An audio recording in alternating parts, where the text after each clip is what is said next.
नमस्कार, लक्ष्मी गायकवाड तुम्हाला रेसिपी झुणका भाकरीचे महाराष्ट्र पद्धतीचे बनवून दाखवते। आणि माझ्या चॅनलला तुम्ही सबस्क्राइब नाही केलं असेल तर सबस्क्राइब करा। महाराष्ट्रीयन पद्धतीची पिठलं भाकर करण्यासाठी मी बेसन घेतलेलं आहे, लसूण खलबत्त्यामध्ये चांगलं कुटून घेतलेलं आहे, 5 ते 6 मिरच्या बारीक चिरून घेतलेल्या आहेत उभ्या, 2 ते 3 कांदा चिरून घेतलेला आहे, कोथिंबीर, कढीपत्ता, हिंग, राई, हळद आणि जिरं। भाकरीसाठी मी ज्वारीचं पीठ घेतलेलं आहे आणि मीठ।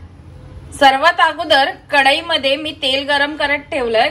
तेल जो आहे मी 2 पळ्या टाकलेल्या आहेत। तेल आता चांगलं गरम झालेलं आहे। आता ह्यात मी राई घालून घेते।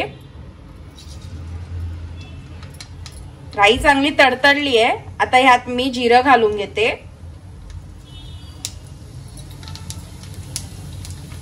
जे लसूण आपण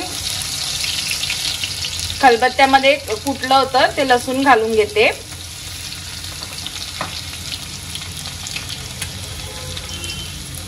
कढीपत्ता घालून घेतेय।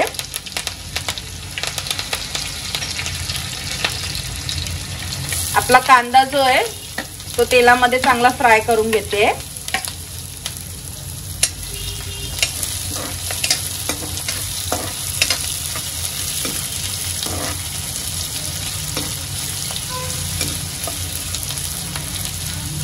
कांदा चांगला फ्राय करून घेते मी तेलावर।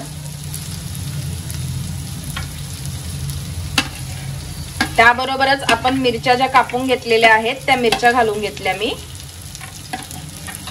गॅस जो आहे मी एकदम मीडियम स्लोवर ठेवलेला आहे।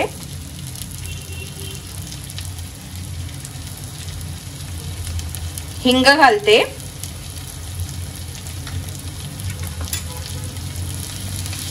आता या सर्वांना चांगलं तेलामध्ये मी परतून घेतेय।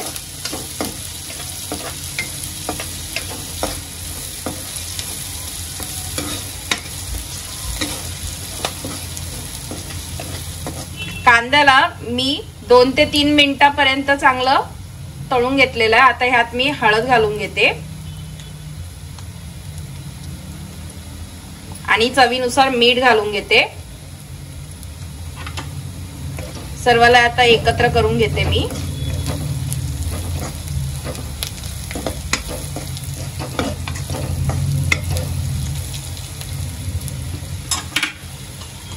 आता यात मी 2 गिलास भर पाणी घालून घेते।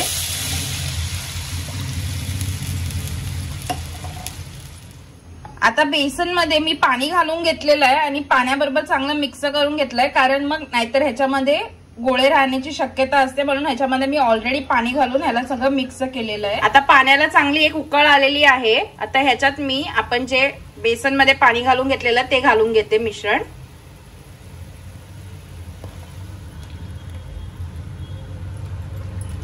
आता या सर्वांना मी एकत्र करून घेते चांगलं।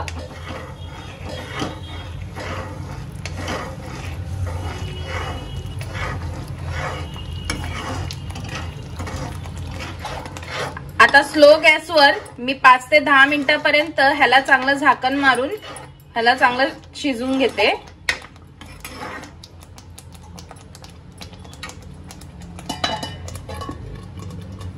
जोपर्यंत आपलं पिठलं शिजतंय तोपर्यंत मी भाकरी थापून घेते ज्वारीची।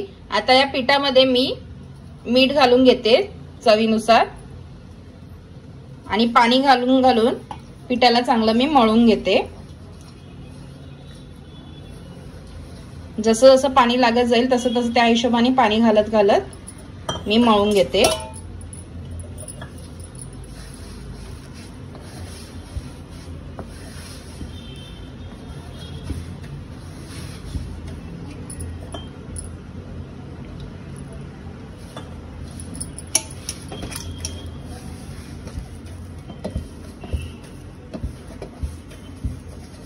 आपलं आता पीठ मळून झालेलं आहे। आता मी भाकरी थापून घेते। कोरडं पीठ घालून घेतलंय मी आता वरून आणि खालून। आता याला थापून घेते मी। भाकरी कशी थापायची ह्या अगोदर पण मी दाखवलेलं आहे डिटेलमध्ये. तुम्ही जर बघितलं नसेल तर ह्याच्या पहिले पण मी भाकरीची थापायची आणि भाकरी कशी करायची रेसिपी टाकलेली आहे, ती तुम्ही बघू शकता.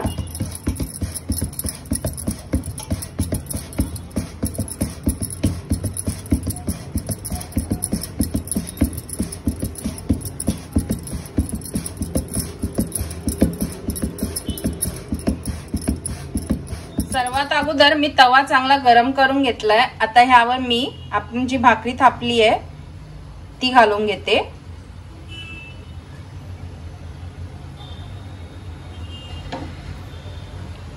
वरून पाण्याचा झपका मारून घेते, पाणी टाकून घेते.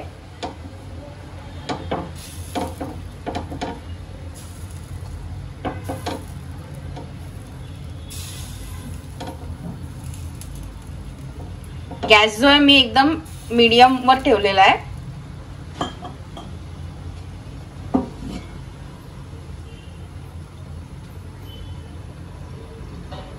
आता भाकरीला चांगलं एका साइडने चांगलं शेकून घेते.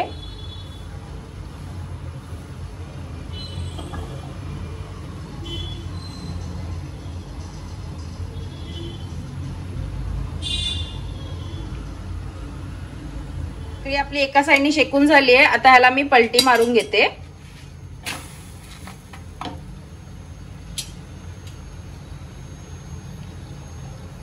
आता दुसऱ्या साइडनी देखील ह्याला चांगलं मी शेकून घेते तव्यावर.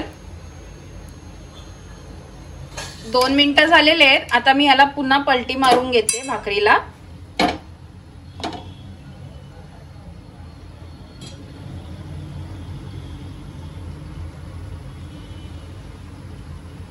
जशी जशी शेकत झाली आहे तशी तशी ती भाकरी आपोआप आपली फुलत चाललेली आहे. हे बघा कशी भाकरी आपली टम फुगली आहे, दिसते तुम्हाला. असेच सगळ्याकडनं तुम्ही भाकरी चांगली फुगवून घ्यायची, चांगली शेकून घ्यायची.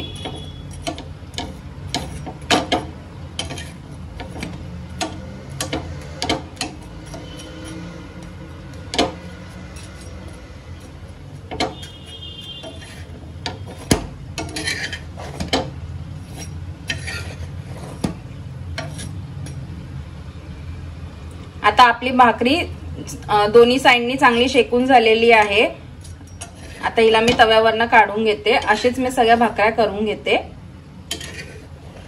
आता 10 मिनिटं झालेले आहेत. आपण पिठलं जे शिजायला ठेवलं होतं, आता ह्याचं मी झाकण काढून घेते. आपलं पिठलं चांगलं शिजून झालेलं आहे. हे बघा चांगलं मी थोडं पातळ असंच ठेवलेलं आहे. मी एकदम पण घट्ट नाही म्हणजे घट्ट आहे, एकदम सुकवलं नाहीये. ह्याला भाकरी बरोबर आणि भाताबरोबर खाण्यासाठी थोडंसं मी पातळ ठेवलेलं आहे. आता ह्यात मी कोथिंबीर घालून घेते.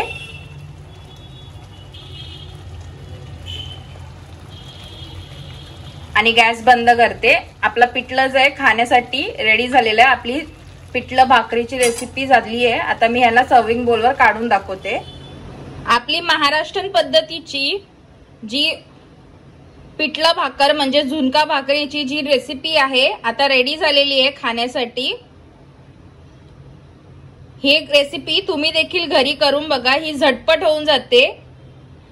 भाजी वगैरे करायचा कंटाळा आलेला असेल तर तेव्हा असेच पिठलं करून तुम्ही भाताबरोबर किंवा भाकरी बरोबर किंवा चपाती बरोबर खाऊ शकता. तर हे तुम्ही देखील घरी करून बघा. आवडली तर कमेंट मध्ये लिहून पाठवा. लाईक करा, शेअर करा, सबस्क्राईब करा. माझी ही रेसिपी तुम्ही घरी बनवून बघा. आवडली तर मला सबस्क्राईब करा, लिहून पाठवा. लाईक करा, शेअर करा, सबस्क्राईब करा. Bye bye.